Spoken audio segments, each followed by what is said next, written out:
The recent decision to decriminalize marijuana in Colorado has got the DEA worried. Going down the path to legalization in this country is reckless and irresponsible.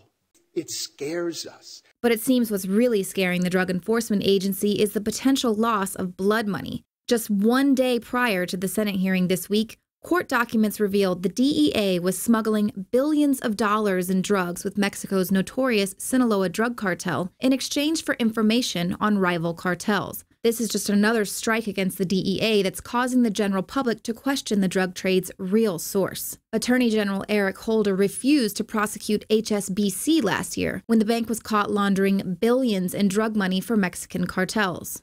If you do prosecute, if you do bring a criminal charge, it will have a negative impact on the national economy, perhaps even the world economy.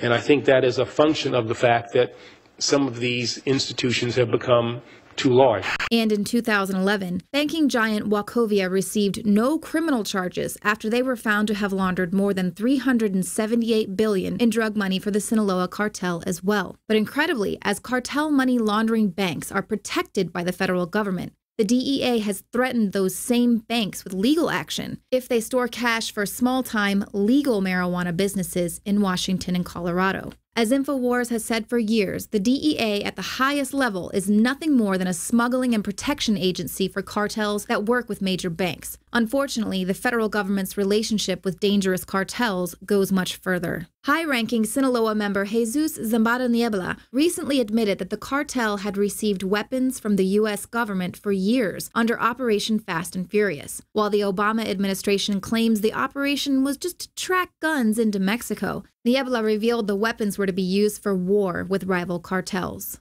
Ironically, Wednesday's Senate hearing was focused primarily on drug cultivation in Afghanistan, where the arrival of U.S. troops in 2001 has led to record-level opium production. The New York Times revealed one of Afghanistan's biggest drug kingpins was on the CIA payroll. The Taliban finances much of its operations by selling opium, which is grown from poppies, which are right now being harvested.